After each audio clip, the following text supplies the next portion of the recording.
Please consider supporting us by clicking on the like and subscribe buttons. Your support will be greatly Antonio appreciated. Gutierrez, and give him the floor.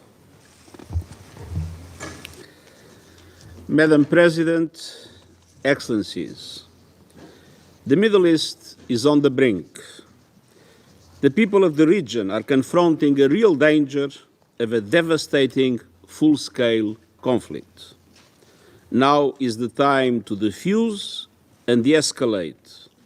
Now is the time for maximum restraint. This emergency session has been convened upon an urgent request by the permanent representative of Israel, who noted in his letter dated 13 April to the President of the Security Council that Iran had launched, and I quote, a direct attack from within its territory of more than 200 UAVs, cruise missiles, and ballistic missiles towards Israel in clear violation of the UN Charter and international law, end quote. Yesterday, the permanent representative of the Islamic Republic of Iran also addressed a letter to the President of the Security Council stating that, and I quote, in the late hours of 13 April 2024, the Islamic Republic of Iran carried out a series of military strikes on Israeli military objectives, end quote. He stated that the action was taken, and I quote, in the exercise of Iran's inherent right to self-defense, as outlined in Article 51 of the Charter of the United Nations, and in response to the Israeli recurring military aggressions, particularly its armed attack on 1 April 2024 against Iranian diplomatic premises, end quote. According to the latest reports, Iran launched hundreds of drones and missiles from its territory towards Israel, with most intercepted. Several missiles reportedly struck within Israeli territory, one of which damaged an Israeli military facility in the south of the country, and overall, a few civilians were injured. Madam President, when the nature of the attack became clear, I stated the following last night, and I quote, I strongly condemn the serious escalation represented by the large-scale attack launched on Israel by the Islamic Republic of Iran this evening, and I call for an immediate cessation of these hostilities, end quote. I remind all member states that the Charter of the United Nations prohibits the use of force against the territorial integrity or political independence of any state, or in any other manner inconsistent with the purposes of the United Nations. Furthermore, the principle of inviolability of diplomatic and consular premises and personnel must be respected in all cases, in accordance with international law, as I stated when condemning the 1 April attack on the Iranian consulate in Damascus.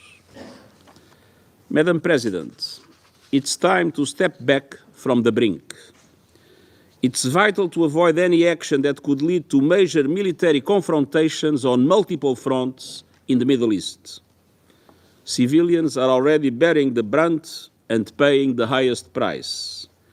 And we have a shared responsibility to actively engage all parties concerned to prevent further escalation.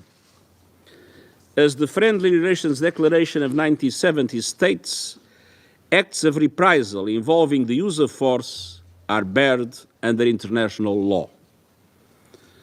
We have a shared responsibility to secure an immediate humanitarian ceasefire in Gaza, the immediate and unconditional release of all hostages, and unimpeded delivery of humanitarian aid. We have a shared responsibility to stop violence in the occupied West Bank, de-escalate the situation along the Blue Line, and re-establish safe navigation in the Red Sea. We have a shared responsibility to work for peace. Regional and indeed global peace and security are being undermined by the hour.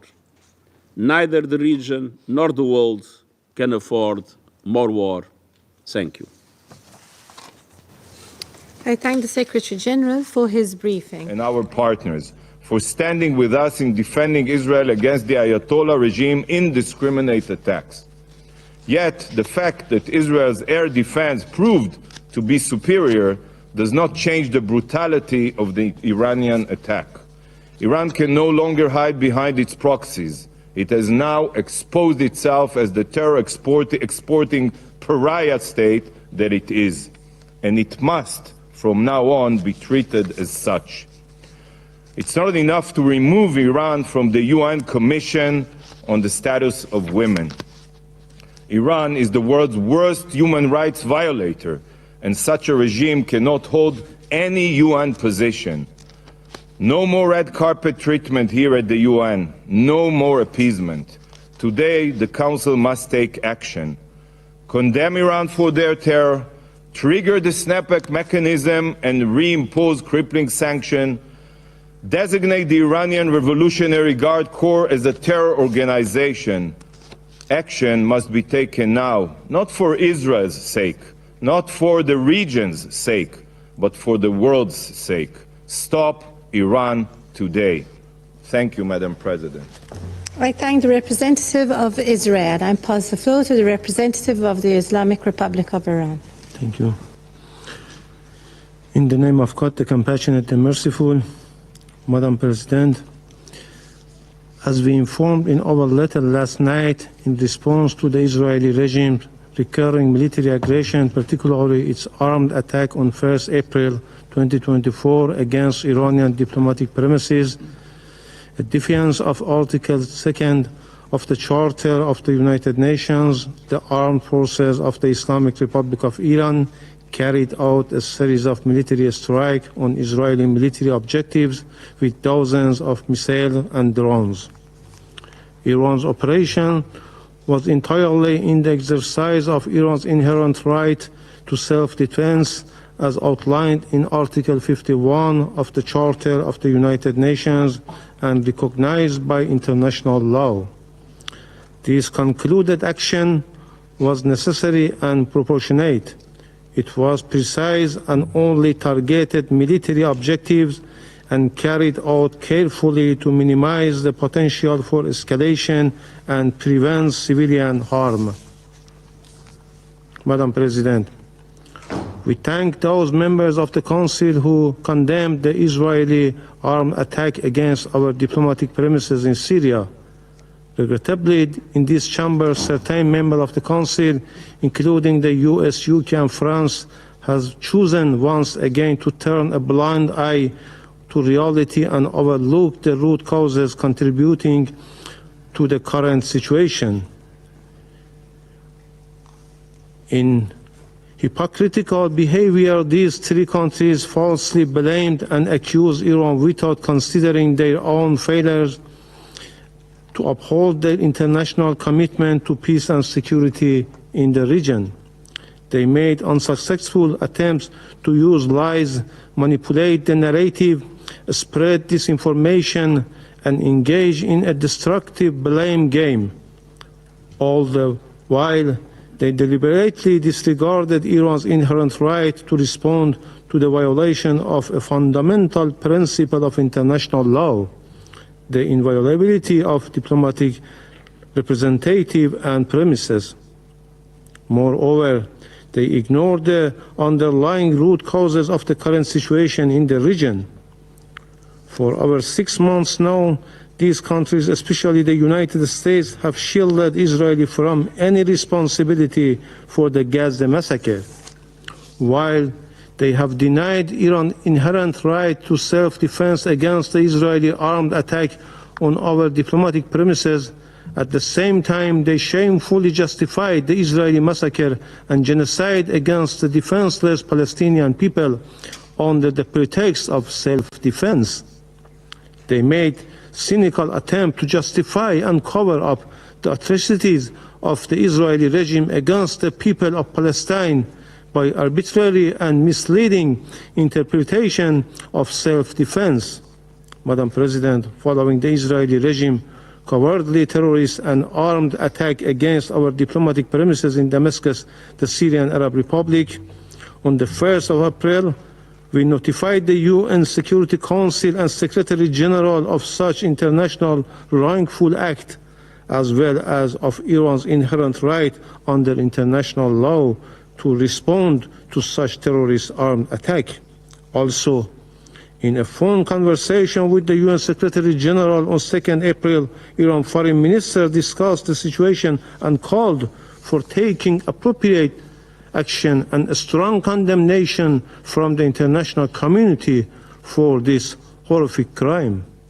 We called upon the Security Council to strongly denounce this unjustified criminal and terrorist act, taking decisive and appropriate measure to bring the perpetrators to justice swiftly and prevent the recurrence of such horrible crime against the diplomatic premises of any member state. Regrettably, the Security Council has failed in its duty to maintain international peace and security. Russia proposed a press statement to denounce this atrocious act, which was backed by China, Algeria, and many members, but was blocked by the US, UK, and France. Faced with such circumstances, the Islamic Republic of Iran had no choice but to exercise its inherent right to self-defense under international law. Madam President, the root cause of the current situation are clear to all.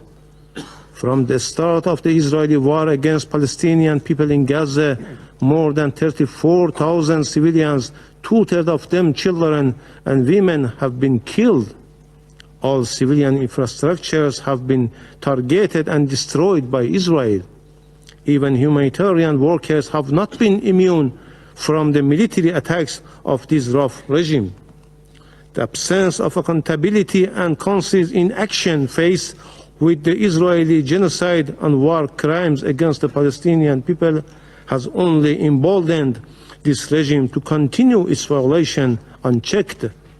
The US and its allies have blocked the Security Council for over 6 months, protecting Israel from accountability for the Gaza massacre. They not only avoid condemning Israel for these atrocities, but also actively try to cover up them.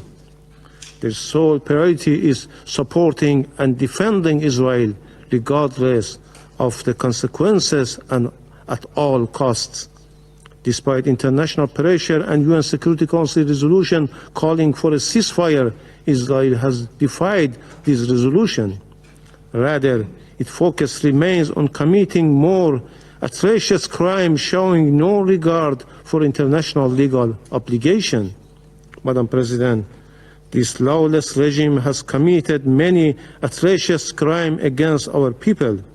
This regime blatantly and openly admitted its responsibility for the terrorist and destructive operation committed against Iranian officials, scientists, and civilians, and sabotage against our peaceful nuclear infrastructure in recent years.